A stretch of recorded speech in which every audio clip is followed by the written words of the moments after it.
Un gusto saludarlos, apreciados hermanos, que hoy nos reunimos aquí en este lugar, en esta casa de oración a nuestro Dios Todopoderoso y dispuestos para que ese mensaje de la palabra del Señor pueda llegar a nuestras vidas. Hemos venido en nuestra serie Un llamado a la fe. Todo este año, con el favor del Señor, seguiremos predicando acerca de la fe verdadera en el Señor. La fe que salva, la fe que transforma la vida de los seres humanos. Y entender la gran diferencia que hay entre la autodenominada fe que llama a que son las cosas de este mundo. Ten fe, el Señor abrirá tus puertas, ten fe, encontrarás tu familia, tus hijos, encontrarás todo aquello. ¿Y qué tal si no? ¿Qué tal si eso no ocurre? La palabra nos recuerda que tendremos aflicción en este mundo, pero esto no debería en ningún momento hacer declinar nuestra fe, sino que por el contrario deberíamos afianzarnos, afirmarnos cada día más en Él, en su palabra, y que esa fe que nosotros tenemos pueda glorificar el nombre del Señor. Y en esta serie y este tema que hoy vamos a tratar, es la fe para la gloria de Dios. ¿Para qué es la fe? Dígalo usted conmigo, es para la gloria de Dios. Ni siquiera es para convertirte a ti en un superhéroe, sino para que el nombre del Señor sea glorificado. A veces sentimos o creemos o nos enseñaron que la gloria de Dios era como un lugar. ¿Dónde está? No, está en la gloria de Dios. Posiblemente sea un lugar, pero no tiene un punto geográfico definido, porque en cualquier lugar donde haya un hijo de Dios que glorifica el nombre del Señor, ahí está la gloria del Señor. La gloria del Señor es cada vez que un hombre o una mujer con fe le expresa a él lo que piensa del Señor. Esa es la gloria de Dios. La gloria de Dios no hay que tomar un taxi y decir, me lleva a la gloria de Dios. No hay cómo. La gloria de Dios es en cada lugar donde un creyente demuestre la fe que glorifica el nombre del Señor. Allí se manifiesta la gloria de Dios. Cuando Jesús iba pasando, amontonada la gente lo estrujaba, lo apretaba, y alguien por la tierra arrastrándose llega y toca el borde de su manto para ver si era sanado, si era sanada aquella mujer. Y la Escritura dice que él se detiene y dice, de mí ha salido poder.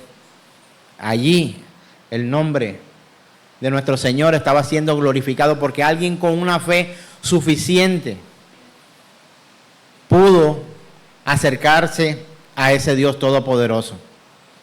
La gloria de Dios es manifestada cuando un creyente se acerca a Dios con la fe correcta, la fe bíblica, aquella que nos lleva a nosotros a salvación y vida eterna. Entonces, hermanos, hoy vamos a analizar un poco lo que la Escritura enseña acerca de este tipo de fe. Y hemos visto cómo se han confundido muchos, creyendo que la fe que exalta al Señor es la que nos lleva a nosotros a esperar un empleo o recibir algo. Hermano, tenemos deseos, ¿sí o no? Y no está mal tener deseos en esta tierra. Estoy hablando de deseos sanos, ¿no? El deseo de tener una familia, el deseo de tener un hijo, el deseo de tener un empleo, el deseo de poder crecer en tu negocio, en tus cuestiones, no es pecado. En lo absoluto es pecado. Pero la fe que llama a salvación nada tiene que ver con todas estas solicitudes que podamos tener nosotros delante del Señor. Y eso tiene que quedar claro, y lo repetiremos de principio a fin en este año que el Señor nos permite recorrer, hasta donde Él nos permita avanzar. Entonces, quisiera que fuéramos a la Escritura, a Romanos capítulo 4, verso 20. Carta del apóstol Pablo a los Romanos, capítulo 4, verso 20. Y está hablando de Abraham, y dice la Escritura, verso 20. Tampoco dudó por incredulidad de la promesa de Dios, sino que ¿qué? Se fortaleció ¿en qué? En fe. ¿Y qué hizo? Dando gloria a Dios. A pesar de que Abraham tenía una necesidad, una petición, estaba esperando por parte de Dios un beneficio. Créame que el Señor fue glorificado sencillamente porque Abraham supo esperar. ¿Sabe? Quien espera tiene esperanza. Aquella persona que espera es una persona que tiene esperanza. De ahí viene esa palabra, esperanza. El que tiene esperanza es que espera. Y una persona que tiene fe combinada con la esperanza agrada al Señor, da gloria al Señor. ¿Por qué la fe de Abraham da gloria a Dios? Porque fue fortalecida la fe de Abraham. Porque el pasar del tiempo, de los años, e incluso la Biblia afirma, confirma y enseña, declara que Abraham junto con Sara fallaron en el intento, ¿sí o no?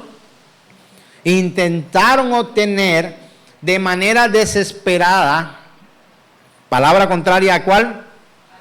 A esperar. Se desesperaron, o sea, perdieron la esperanza de que Dios pudiera responder su necesidad y su petición.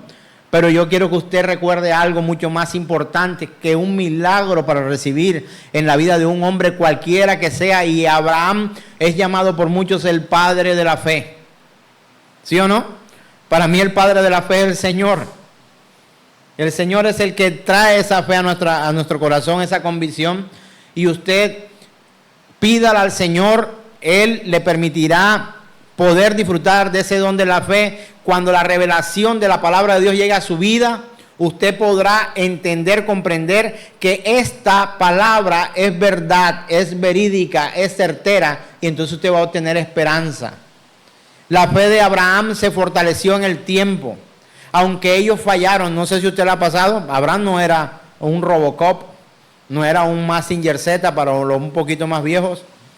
No lo era. Era de carne y hueso.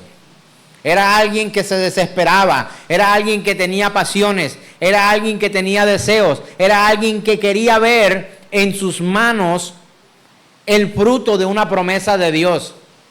Pero ¿sabe algo mucho más maravilloso que ocurría ahí? Ese beneficio no solamente era para Abraham.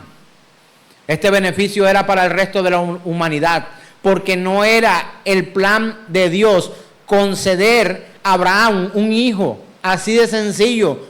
A muchos de nosotros nuestros hijos nos han nacido, pero no con el mismo propósito con el cual Dios había tomado la vida de Abraham para convertirlo en Abraham, o sea, Abraham, padre enaltecido, Abraham, padre de muchedumbre de gentes. ¿Sabe por qué y dónde estaba la diferencia?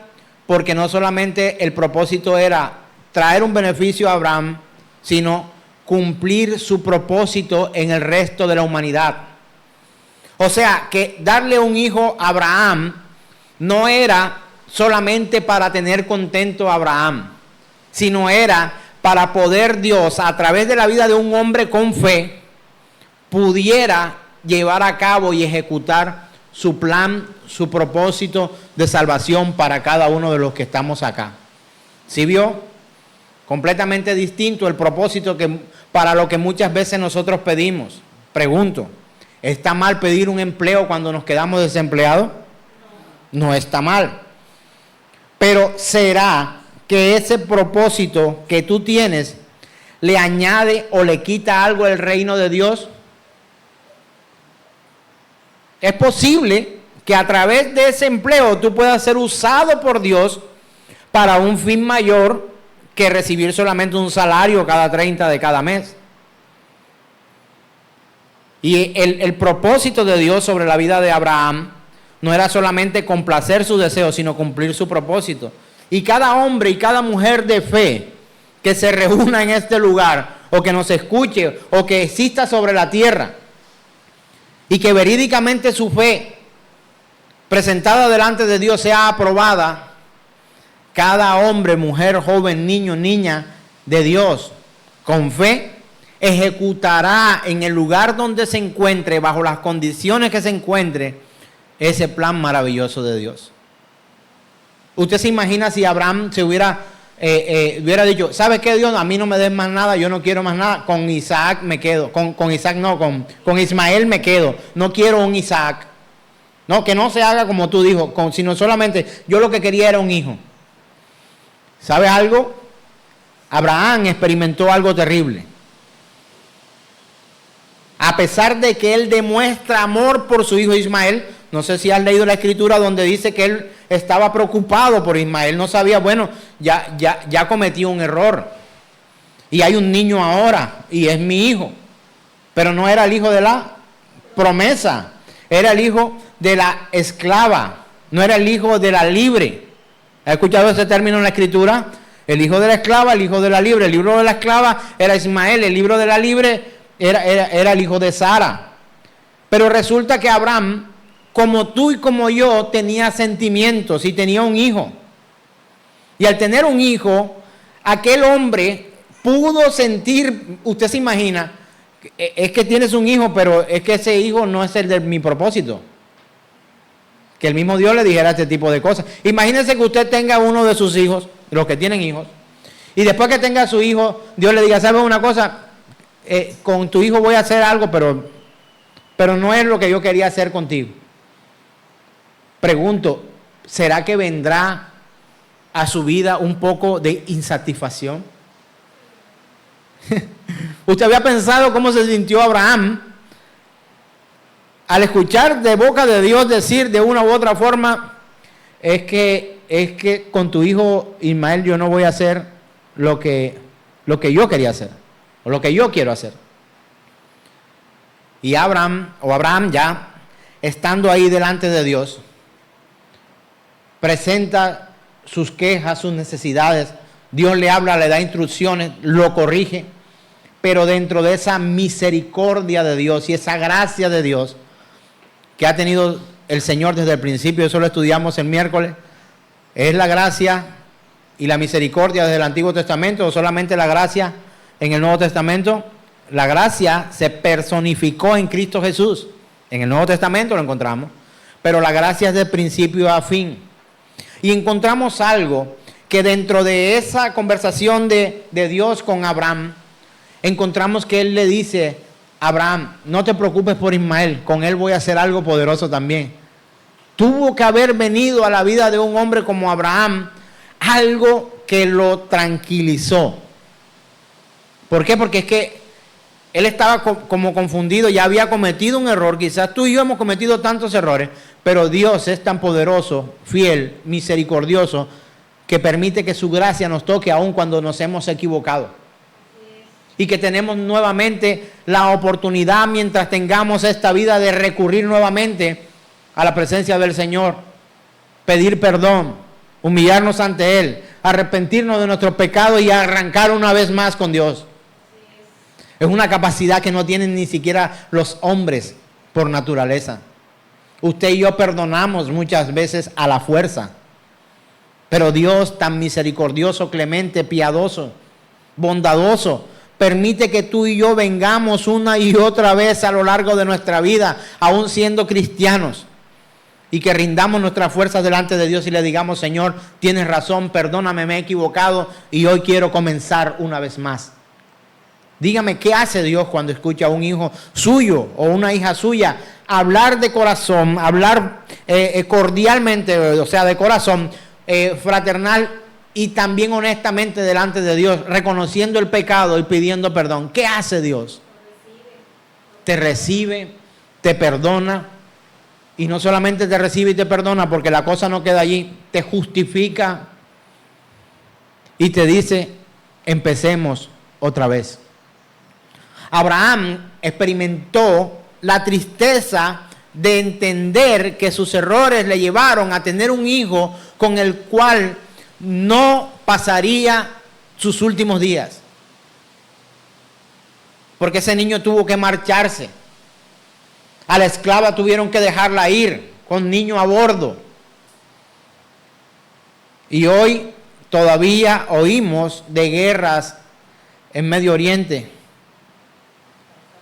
Oriente Alto y Bajo, a causa de pasos y errores cometidos en el camino.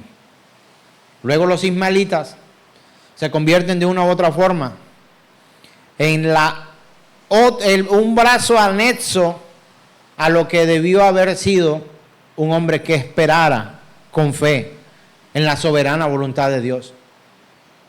Hermanos, cuando viene el hijo a las manos de Abraham, él estuvo tan convencido y aprendió tan fuertemente su lección de esperar y de que entender que su fe no solamente era para cumplir su deseo, sino que el nombre de Dios fuera glorificado, que el día en que Dios le pidió matar a su hijo, pudo decir: este no es mi hijo, este es tu hijo, te lo entrego. Y sabía que si aquel niño moría, Dios Todopoderoso tenía la soberana el soberano poderío de poder resucitarlo de entre los muertos. Eso ocurre con alguien que depende absoluta y plenamente de Dios, que rinde su fuerza, sus armas, que baja su cabeza delante del Dios Todopoderoso. El apóstol Pablo hace una observación en cuanto al resultado o a la consecuencia de la fe genuina. Y encontramos en esta porción bíblica, Romanos 4:20, lo que dice la Escritura: tampoco dudó, ¿quién? Abraham. Tampoco dudó por incredulidad de la promesa de Dios, sino que se fortaleció en fe, dando gloria a Dios. Y sabe, algo ocurrió con él porque antes no era así. Estamos hablando de un hombre que cometió un pecado, un error, desobedeció a Dios y trató de con sus propias manos construir lo que fuera sus generaciones. Pero ¿sabe algo? Muchas veces lo que tratamos de construir con nuestras propias manos no tienen el resultado que esperamos. ¿Sabe por qué? Porque estamos tratando de construir aquí. ¿Cuál era el deseo más emocional o pasional de Abraham? Tener un hijo. No le importaba más. Era su afrenta, era su vergüenza. Era algo que golpeaba su alma y su vida. Pero parece que Abraham en un tiempo de su vida pensó que su propósito en la vida era solamente disfrutar de su hijo en esta tierra. Era lo que más quería. Era lo que más anhelaba. Pregúnteme si Abraham anhelaba una cosa distinta. La Biblia no refleja, no declara, no anuncia de que él deseara una cosa más grande que esta. Pero ¿dónde podría disfrutar Abraham a su hijo? Tenía un tiempo limitado. Su hijo un día iba a morir.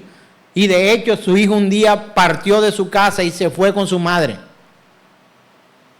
Encontramos a los árabes hoy. Encontramos a un Ismael que salió a otra nación. Era hija de una esclava, no era alguien del pueblo. Ellos tenían prohibido esclavizar a cualquier persona que fuera de su pueblo. Y de hecho la Escritura habla que entre ellos hubo eso y se esclavizaban unos a otros y habían abusos de israelí unos con otros, hebreos unos con otros, y el Señor entró a colocar leyes acerca incluso del esclavismo para evitar que fueran quitada la dignidad de aquellos hombres en medio de ese pueblo. Entonces, cuando el apóstol Pablo escribe esta carta a la iglesia que se encuentra en Roma, en el capítulo 4, verso 20, está dando una tremenda instrucción de cómo debemos nosotros esperar.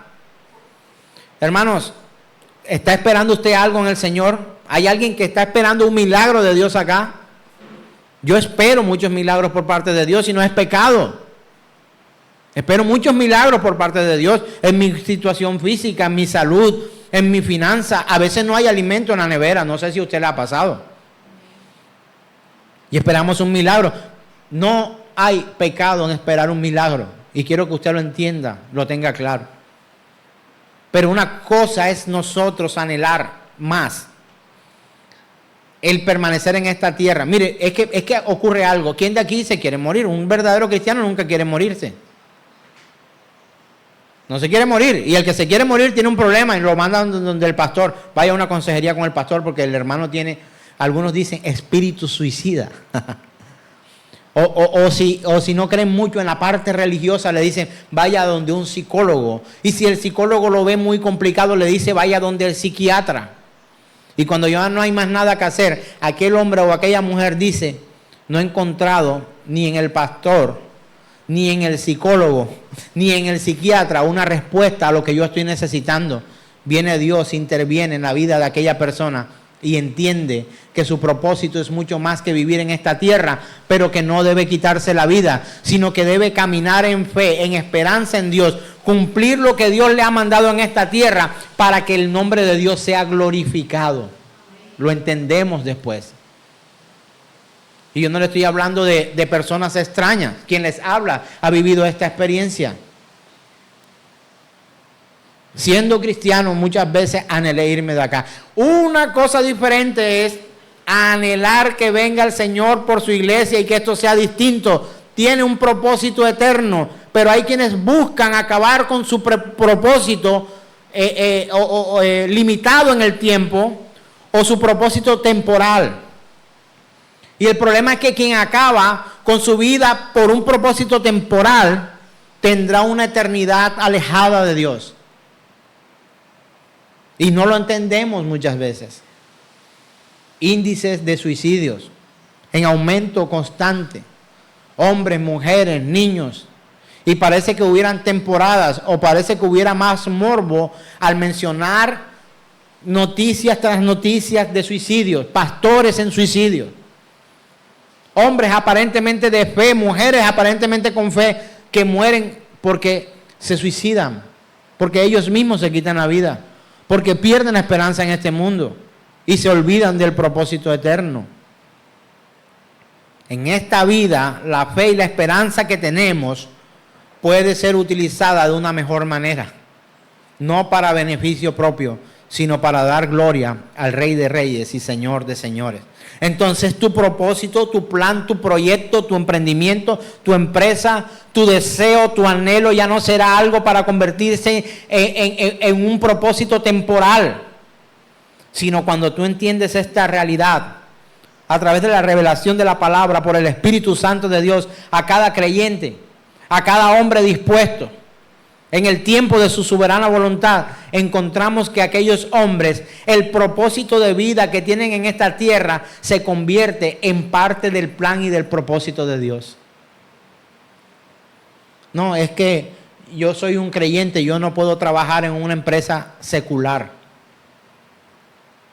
Y alguien me dijo alguna vez, pero tú no eres un pastor 100%, porque tú trabajas secularmente. Y mis palabras fueron, no trabajo secularmente, nunca vivo secular.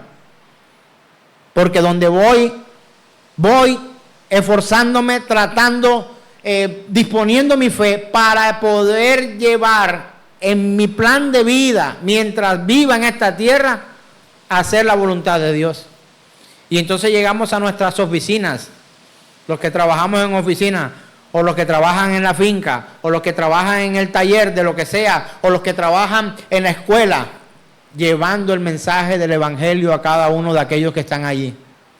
Entonces hay una combinación maravillosa entre tu temporalidad en esta tierra y mientras vives esta temporalidad, haces la voluntad de Dios para que el nombre del Señor sea glorificado por todos.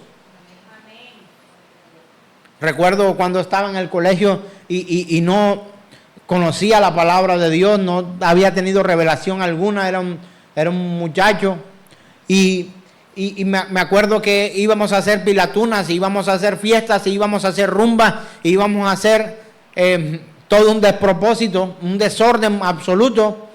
Y llegaba el momento y decíamos, vamos a invitar a tal persona, a Juan, a Pedro, vamos a invitar a los chicos, y de las chicas vamos a invitar a esta y esta. Y a esta, no, esa es evangélica. Porque no, ella no va a acatar la fiesta, no la invitemos. De una u otra forma, el mundo reconoce los que tienen una esperanza puesta en el Señor. Entonces, donde tú vas, mira, eso que parecía como una ofensa, no es que esa es evangélica. Este tipo no, pasa metido en la iglesia y pasa hablando de Dios. A ese no lo invitemos, nos va a dañar la fiesta. El mismo Señor nos aparta. ¿Y sabe qué hacía el Señor en la vida de aquellas personas? Los guardaba, los cuidaba, los protegía. Nosotros le llamábamos aguafiestas, pero Dios le llamaba a sus santos. Dios le llamaba a sus protegidos. No le permitía que se contaminaran con la maldad de este mundo. Y así debe actuar la gente de fe. En estos días se pierden muchos. En estos días en Colombia, para los que nos ven y para los que aún en Colombia y fuera de Colombia nos ven en algún momento, días de carnavales. Comience por la palabra. No por la palabra de Dios, por la palabra carnaval. ¿Sabes tú quién es Baal? Ve a la escritura y busca quién es Baal. ¿Y qué significa carne? Carne. Carne a Baal. ¿Cómo es eso? ¿Qué ocurre en estos días en Colombia? Nada hay límites, en nada hay límites. Desorden, jolgorio, drogas, alcohol, infidelidades, desorden, más robos, más todo. Carne a Baal. Todo en desorden. Es la forma en que Dios quiere que nosotros vivamos. Debe haber una diferencia entre los hijos de Dios y los otros. Debe haber una diferencia. Y si no la hay, tenemos problemas. Alguien que espera en el Señor para glorificar su nombre. Gente que murió y glorificó el nombre del Señor sin recibir en sus manos lo que tanto anhelaba. La Escritura está llena de hombres así como eso. Muchos quisieron ver, esperaban, anhelaban ver la personificación de la gracia de Dios en Jesucristo, en el Mesías. Toda una historia de esclavitud, de opresión, de juicio de Dios, para esperar los profetas que anunciaron la venida del Señor. Anhelaron ver en todo tiempo el esplendor de la misericordia y la gracia de Dios manifestada a través de la vida de Cristo Jesús. Así que, hermano, la fe de Abraham no solo glorificó a Dios a través de la adoración, sino que además también la misma fe trajo gloria a Dios. La fe de un hombre de Dios o alguien que glorifica a Dios no se limita solamente a que se manifieste de nuestra parte hacia Dios el darle gloria a Él por lo que ha ocurrido, por la espera que tenemos incluso a veces sin recibir, sino que la gloria misma de Dios desciende sobre aquel lugar. ¿Me estoy haciendo entender? Una cosa es cuando tú das gloria a Dios y otra cosa es cuando la gloria de Dios viene a tu vida. Cuando Dios es glorificado, cuando Dios es manifestado, cuando Dios es elogiado no solamente por ti, sino por otros. Oh, mira, ve, a pesar de que esperó, Dios le ha respondido regularmente con cosas de este mundo. Tú no has escuchado testimonios de gente, mira, esperó un esposo y Dios se lo dio. Mira, esperaba un hijo, tuvo fe. Gloria a Dios, Dios le dio el hijo que esperaba. Una cosa es esa y otra cosa es la presencia de la gloria de Dios en medio de los hombres. Hay hombres dándole gloria a Dios por muchas cosas, por milagros. Y son cosas, la mayoría que usted escucha, se refieren a cosas de este mundo, terrenales. Pero no solamente, puede que sea una manifestación de la gloria de Dios. Pero la gloria de Dios es en su misma persona. Él es glorificado porque Él es la gloria, lo mejor, el omnipotente Dios, el infinito Dios soberano, la magnificencia de Dios misma. Si tú no das gloria a Dios, esa gloria de Dios no se va a desvanecer. ¿O cuando hay gloria de Dios, pastor? Cuando yo digo gloria a Dios, no.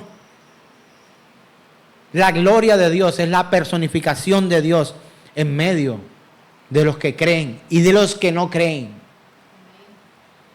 Cuando sale el sol sobre justos e injustos, manifestación de la gloria de Dios. Cuando es perdonado uno solo, un pecador. Cuando un pecador se arrepiente, manifestación de la gloria de Dios.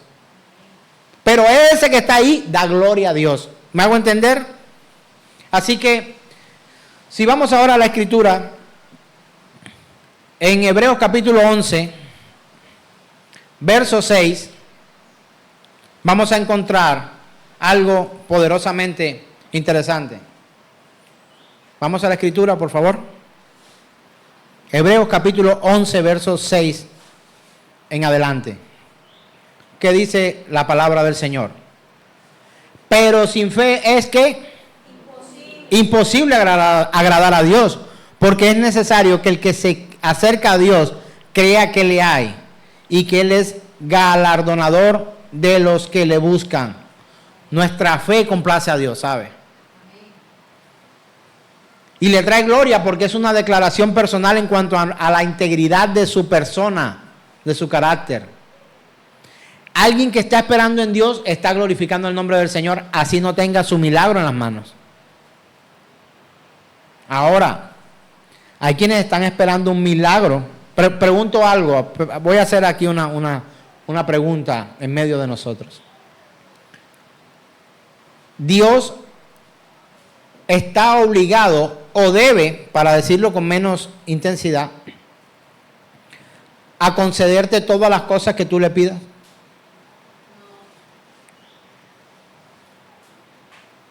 ¿Alguien quiso ser astronauta cuando niño? Yo quise. No sé si tú. ¿Alguien quiso ser bombero cuando niño? Yo quise, no sé si tú. ¿Alguien quiso ser policía cuando niño o militar? Yo quise. Pero no lo fui. No lo fui. ¿Alguien padece alguna enfermedad hoy? Yo la sufro. ¿Me ha sanado Dios? No. No he recibido esa sanidad. Pero mientras espero, glorifico el nombre del Señor.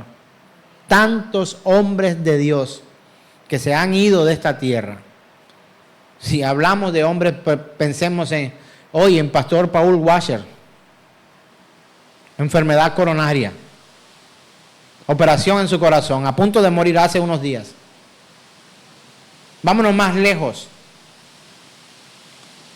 Pastor Charles Spurgeon sufría de una enfermedad llamada gota.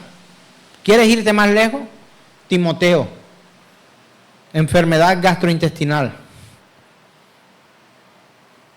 Por ahí cerquita, apóstol Pablo sufrió de un aguijón no muy explicado. Algunos creen que era una enfermedad, otros piensan que era algo emocional o pasional. Y si estás pensando en la parte del sexo, acuérdate que él era un hombre que tenía un don de contingencia, de continencia. Que él decía, es mejor no casarse para no entrar en tantas discusiones. Mientras hago el propósito de Dios, casarme va a ser un problema. Y es más, yo aconsejo yo, no el Señor, que el que está soltero, mejor que ni se case. Entonces no podremos hablar de que el problema de él eran las mujeres, porque algunos han insinuado de que era un problema de mujeres. No estoy diciendo que el apóstol Pablo no cometió pecados o que no tuviera malos pensamientos, no estoy diciendo eso. Pero hombres de Dios, tanto en este tiempo como en los antiguos, padecieron de circunstancias y situaciones dolorosas en su vida, cosas que no quisieron y cosas que pidieron a Dios. Y cuando el apóstol Pablo va al Señor, le dice, mira, tú me has pedido esto, pero sabes una cosa, no te lo voy a dar, bástate mi gracia. Bástate mi gracia, porque mi poder, ¿qué dice? Se perfecciona en tu debilidad. ¿Por cuánto tiempo no encontramos hombres que obligan en campañas, entre comillas, a levantar un enfermo real? Pero ese enfermo sí es real. Usted encuentra incluso hombres con muletas que usted nunca había visto en su vida, nunca más lo vio. Y otros que tiran muletas y que luego cuando se van, todo el mundo otra vez recoge sus muletas y se van en muletas. Y fue una emoción. Pero hombres reales que están allí sentados con cáncer, muriendo.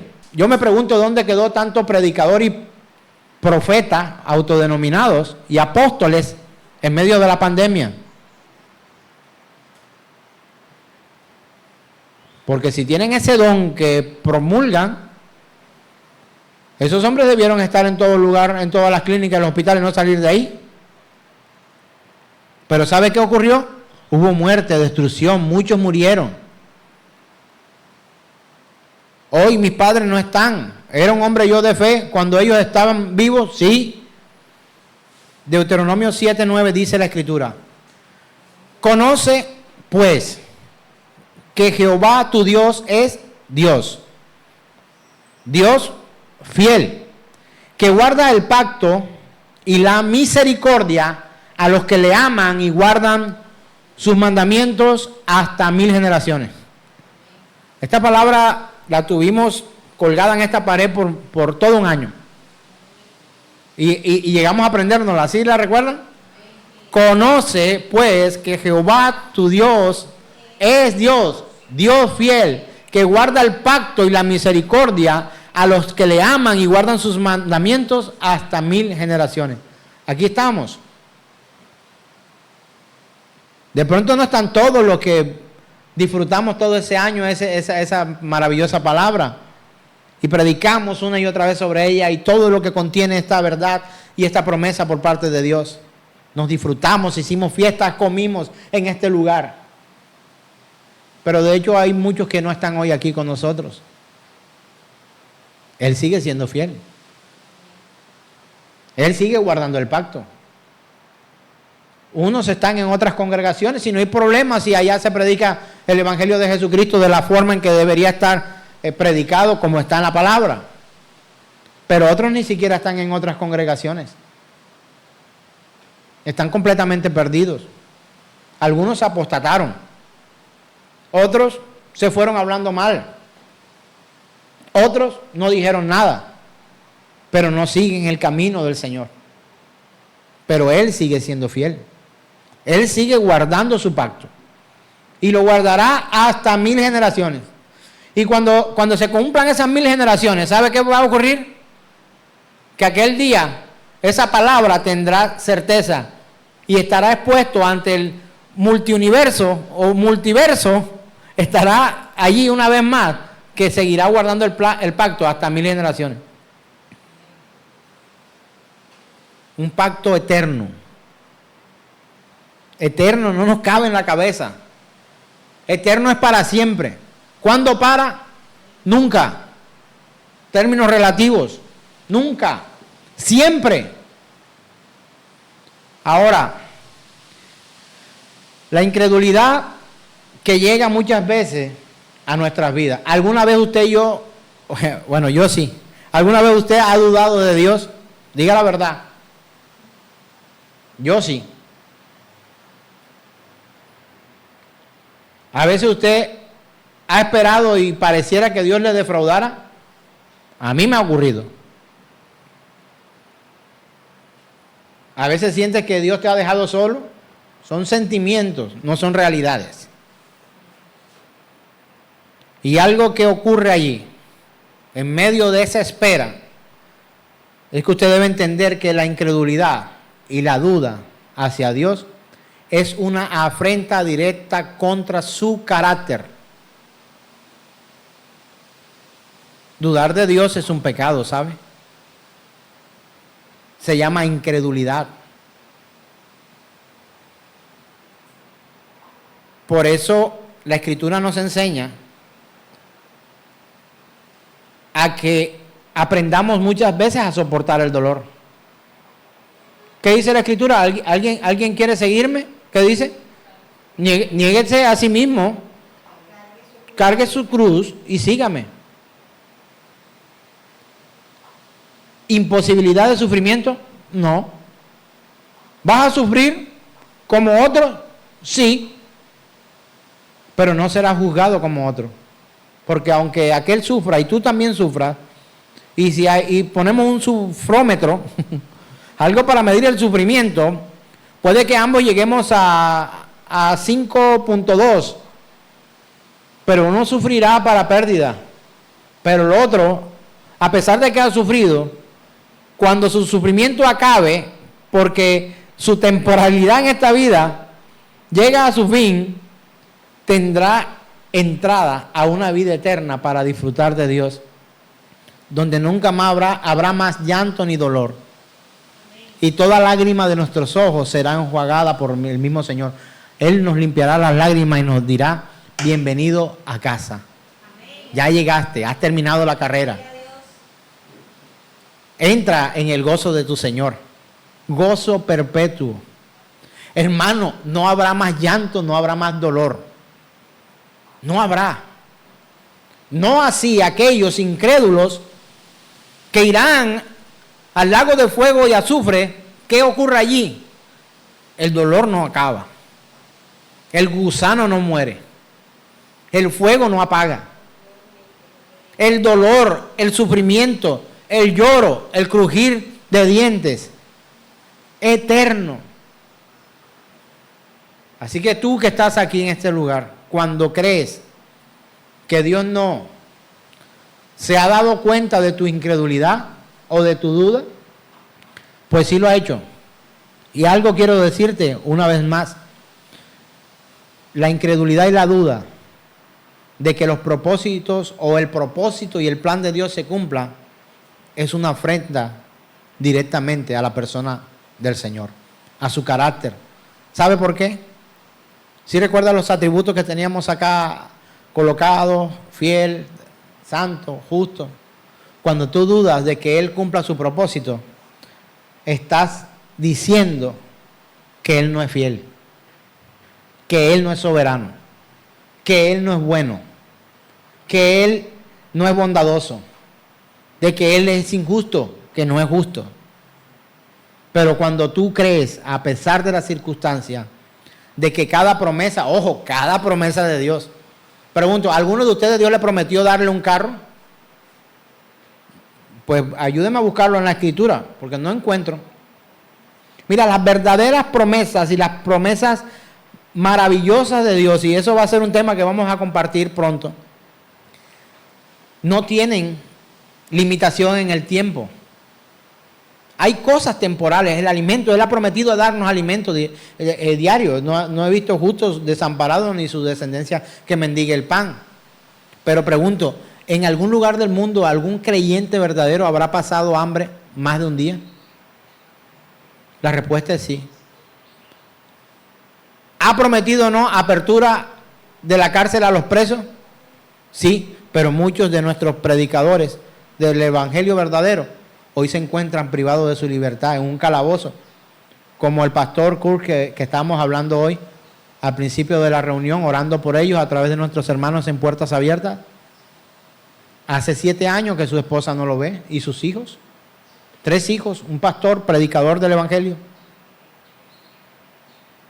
Pero no se refería a la cárcel física, sino a la cárcel del pecado y la maldad. Él dijo que iba a dar apertura de la cárcel a esos presos. Pero si usted lo lee, las palabras de Jesús, para muchos habrá una contradicción. Pero cuando Jesús anuncia y dice, serán perseguidos y enviados a las cárceles, ¿se está contradiciendo el Señor? No se está contradiciendo. Es que hemos venido y habíamos venido presos por el pecado por muchos años. Hay quienes tienen condena o cadena perpetua en el pecado, porque han decidido no creer en el unigénito Hijo de Dios. Cuando tú te preguntas, ¿realmente existe Dios? ¿Alguien se ha preguntado eso alguna vez en su vida? ¿O solamente este humilde pecador delante de ustedes?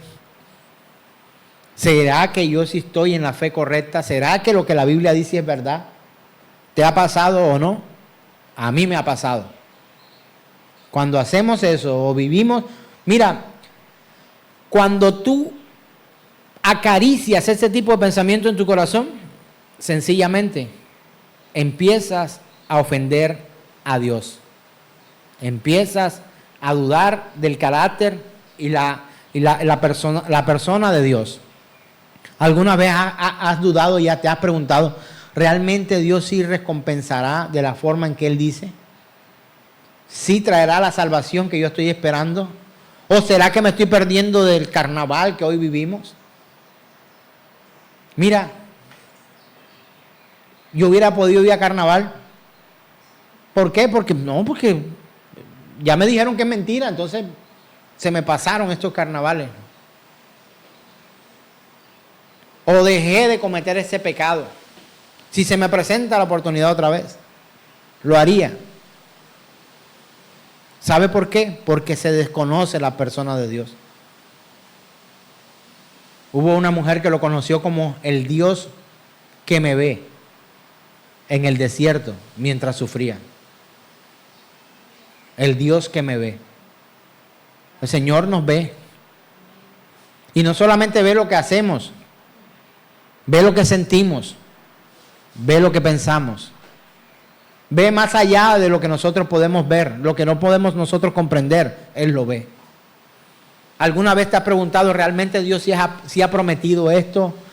¿Si vendrá por nosotros? ¿Si vendrá un día? ¿Si habrá diferencia entre el bueno y el malo? Porque algunos hombres bíblicos no digo porque sean correctamente aprobados, consideraron en historias, en la historia que leemos en la Escritura, verídica y real, que algunos se preguntaban, ¿de qué vale servir a Dios y estar afligido todo el tiempo? Porque veo al malo haciendo el mal y no le pasa nada. Al contrario, lo veo mejor.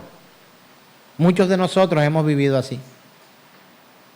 ¿Será Dios castigador del mal? ¿Por qué hay tanta maldad en la tierra? ¿Será que Dios no se da cuenta? ¿Dios se ha olvidado de nosotros? No, hermano. Él continúa su pacto. Él continúa siendo fiel. Él continúa y continuará siendo justo, soberano, todopoderoso. Pero tú y yo tenemos una oportunidad de manifestar nuestra fe para que su nombre sea enaltecido y para que su gloria sea conocida. Cuando haces estas preguntas, ¿qué estás haciendo? Armando un estrado judicial, sentándote tú como testigo o como juez y sentando al Señor en el sillón de los acusados, acusándolo, señalándolo de que Él es de dudosa procedencia, de que puede ser un mentiroso, de que puede ser un engañador. Llevas a juicio al Señor y Él lo ve. Pero hombres y mujeres que deciden creer mucho más allá de recibir beneficios en esta tierra, dan gloria al Señor. Nuestra fe debe glorificar el nombre del Señor. Le doy gracias a Dios por mi esposa y por mis hijos. Ese es el mejor regalo que he podido recibir de Él. Y sigue sumando la cuenta ahora con mi nieto. Gloria al Señor. Soy agradecido con Dios por esto. Pero ¿sabe algo? No es lo mejor que puede pasarme. Lo mejor que podría pasarme es que con ellos pudiera disfrutar de una vida eterna. Y si no fuera así, seguirá siendo mejor poder disfrutar de la presencia de Dios. Qué triste es predicarle uno a los hijos, no sé si a alguno aquí le ha pasado, y que pareciera que tus hijos fueran los más incrédulos de la congregación. Y con esto no quiero hacer sentir mal a Santiago, pero si se siente mal, que te restaure el Señor. Mi hijo Sebastián, si se siente mal, que lo restaure el Señor. Pero seguiré predicando la verdad del Evangelio. Y todos tendremos que tomar una decisión o de desechar, rechazar lo que Dios ofrece. y tomar nuestras propias riendas de nuestra propia vida en este propio mundo en que vivimos. Lo mejor que a alguien le puede pasar es irse con Dios, hermano. ¿A cuánto le gustaría irse con Dios? Y si fuera hoy, no, mejor mañana. Lo mejor que le pueda pasar a alguien es pasar una eternidad con el Señor. Y le voy a decir algo cruel, para que hagamos conciencia. Podrá haber lloro un momento por ver que alguien que amamos profundamente se pierda. Pero ¿sabes qué? Sobre nuestras emociones o lo que podríamos nosotros pensar, que más quisiera yo ver toda mi familia y a cada uno de ustedes caminando en la escalera que lleva hacia el reino del Señor, porque pensamos que es como una escalera, ¿no? En el túnel, la luz al final del túnel. Este tipo de cosas pensamos. O las imágenes que vemos por ahí, es una escalera que va para el cielo y una escalera que baja al infierno. Y así lo han soñado algunos. De hecho, mi esposa recibió el primer impacto a través de un sueño de su hermana, donde la hermana de mi esposa soñaba que unos iban para el cielo y otros iban para el infierno, y mi esposa preguntó, bueno, y yo estaba en la escalera que iba para el cielo, ¿no? Y dije, no te vi, ¿cómo va a ser? Entonces los que se pierden, en la escalera que, no, tampoco te vi allá, bueno, por lo menos. Y ahí empezó un impacto, un golpe en la vida espiritual de ella, en su parte emocional también. Hermanos, pero ¿sabe algo? Cuando Dios condene y juzgue y unos vayan al infierno, puede que usted, no sé, lo voy a decir de manera gráfica, no es bíblico, pero podríamos arrugar la cara. Wow, mira quién va allá, uy, qué pena. Pero cuando entremos a la gloria de Dios, hay una promesa mayor que esa, porque lo otro no está en la Escritura. No habrá más llanto ni dolor. El dolor de los que se perdieron no va a estar allá. Así que si estás pensando que tu mamá te va a extrañar en el cielo, no lo va a hacer. O que yo como pastor te voy a extrañar en el cielo, no te voy a extrañar. Me duele hoy que te pierdas, o que tus hijos se pierdan, o si expones tus hijos al mal, o si expones tu matrimonio al mal, o si expones tu trabajo al mal, tu empleo al mal, tus talentos al mal, tus dones al mal. Me duele si te pierdes, me duele hoy. Pero cuando llegue a la presencia del Señor, no me voy a acordar de ti. Porque no traerá dolor a mi vida. Porque todo dolor será quitado por el Señor. No me dolerán mis hijos. Dios los guarde, los proteja y los guíe. Pero si ellos se pierden al infierno, no me voy a acordar de ellos. No me voy a acordar. ¿Te parece cruel lo que te digo? Posiblemente. Pero la promesa que Dios hace y que se va a cumplir es que en la eternidad con Él no habrá más llanto ni dolor. Y ya no habrá más lágrimas. Entonces es imposible que algo me haga llorar. Imposible que algo me vaya a traer a mí dolor, angustia. No. Estaré en la plenitud de la presencia de Dios. Y no habrá eso ahí. Y muchos estarán en el infierno pensando quizá que su madre o su padre lo están llorando. Pues no va a ocurrir eso. En el cielo nadie llorará. Nadie llorará. Nadie llorará. Así que estarás solo en el infierno si te vas al infierno. Bueno, no estarás tan solo. Ahí estarán Satanás y sus demonios y los otros que se pierdan. Pero lo que esperamos en el Señor, con fe, aunque suframos aquí, tendremos la esperanza de que un día llegará el día que no habrá más llanto ni dolor y que disfrutaremos de su presencia. Yo sé que te confronta, yo sé que quizás usted considerará que debo utilizar otras palabras, pero está en la Escritura. No puedes llevar a juicio a Dios con tu incredulidad y con tu duda. La incredulidad, pregunto, cuando somos buenos, ¿por qué somos buenos? O hacemos obras buenas. Porque Dios nos creó para obras buenas, ¿verdad? Cuando tenemos fe, ¿por qué tenemos fe? Porque el Señor se ha revelado a nosotros y nos ha permitido poder tener fe y credulidad en el Señor. ¿Sí o no? Cuando hacemos bien, lo hacemos porque Él es bueno, porque Él ha colocado algo bueno en nosotros. De Él, no nuestro.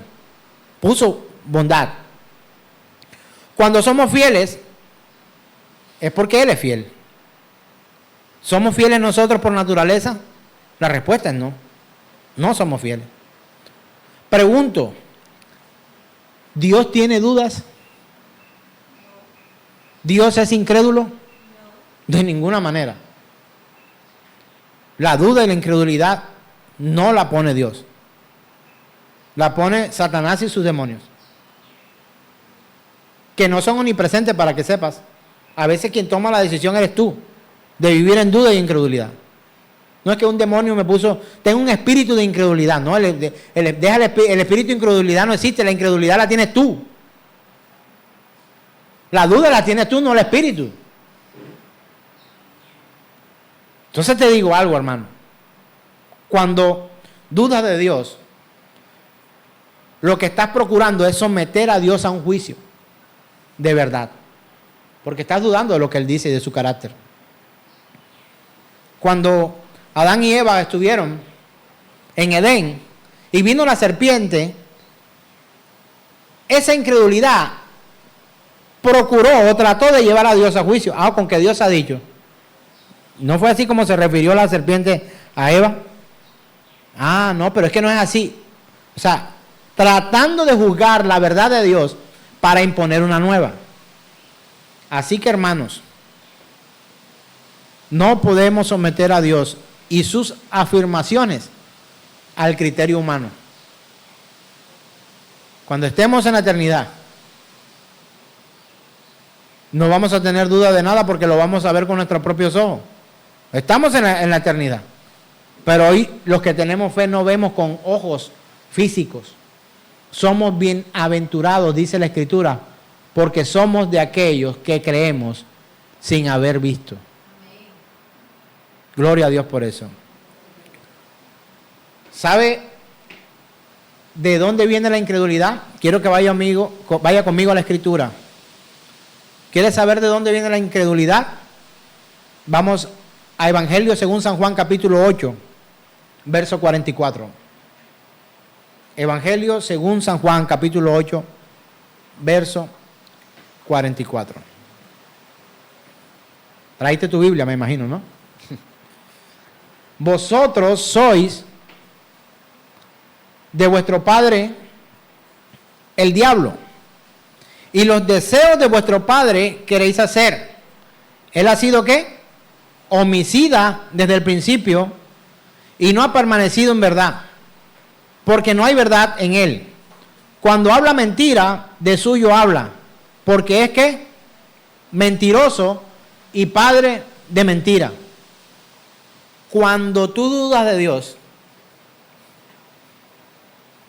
número uno, esa duda no te la pone Dios sino Satanás. Y número dos, estás poniendo más tu fe en lo que dice el diablo que en lo que dice Dios. Así de sencillo. ¿De dónde viene la mentira? ¿Usted duda de la verdad o duda de la mentira? Usted no duda de la verdad. Cuando usted sabe que algo es verdad, usted no duda. No, es que es verdad. O cuando usted ve algo, no es que yo lo vi. Y por mucho que alguien venga y te diga, no es así, es que yo lo vi, yo estoy convencido de eso, estoy diciendo la verdad. Uno exige que haya credulidad en lo que uno está diciendo, ¿sí o no? Porque es que tú lo viviste, tú lo experimentaste. Imagínate una volada de semáforo y un accidente de tránsito. Tú vas en verde y el otro viene en rojo. Y se vuela el semáforo y te apuntó un accidente. Cuando tú te bajas del carro y el otro te dice, ve y mira que lo que hiciste, ¿qué le dices tú? Cuando yo pasé, el semáforo estaba en verde. Y cuando tú volteas, el semáforo ya cambió. Y está en rojo. Mira que está en rojo. No, pero cuando yo pasé estaba en verde. Pregunto, ¿tú dudas de que estaba en verde? Tú no dudas de que está en verde. Tu duda era mentira. Y das un juicio sobre eso. De la misma manera, hermano. Funciona con Dios. Hermano, puede que yo no entienda todo lo que dice la Escritura. Y estoy convencido de eso. No lo entiendo todo. No comprendo toda la Escritura. No la comprendo. Pero de algo sí puedo estar seguro. Es que es verdad. Y eso solamente se da por la revelación de Dios, del Espíritu Santo, a nuestras vidas, cuando hemos dispuesto nuestras vidas para Dios. No creer en Dios es cuestionar lo que Él es. Dice el libro, el Evangelio y la verdadera conversión del pastor Paul Washer. No creer en Dios es cuestionar todo lo que Él es. Pero creer en Él es afirmar su testimonio sobre sí mismo y darle gloria. Maravilloso esto. Así que en cuanto al Evangelio, esta verdad tiene grandes implicaciones. Dios ha puesto su sello en todas sus obras en la historia y las ha confirmado mediante grandes e indisputables evidencias. ¿Sabe cuál es la mayor muestra de la verdad de Dios? En toda la historia, la mayor muestra de la verdad de Dios es nada más y nada menos que la persona de Jesucristo. La persona de Jesús.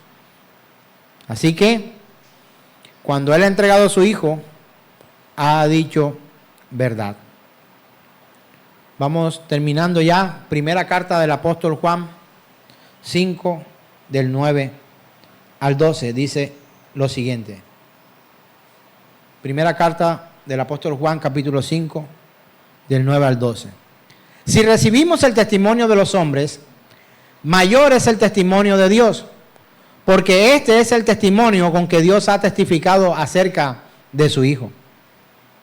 El que cree en el Hijo de Dios tiene el testimonio en sí mismo. El que no cree a Dios le ha hecho mentiroso, porque no ha creído en el testimonio de Dios que Dios ha dado acerca de su Hijo. Y este es el testimonio que Dios nos ha dado: vida eterna. Y esta vida eterna está en su Hijo. El que tiene al Hijo tiene la vida, y el que no tiene al Hijo de Dios no tiene la vida. Hermanos, el mayor testimonio de Dios sobre nosotros es su Hijo Jesucristo. ¿Por quién fue guiado el apóstol Juan cuando escribió esto? Por el Espíritu de Dios. Juan lo vio, pero lo escribió por inspiración del Espíritu Santo de Dios. Para los que no tuvimos la oportunidad de vivir en esa época, hoy pudiéramos, a través del mismo Espíritu, creer en el unigénito Hijo de Dios. Así que, hermanos, que tu fe y la mía sean siempre para glorificar el nombre del Señor. Amén, amén y amén.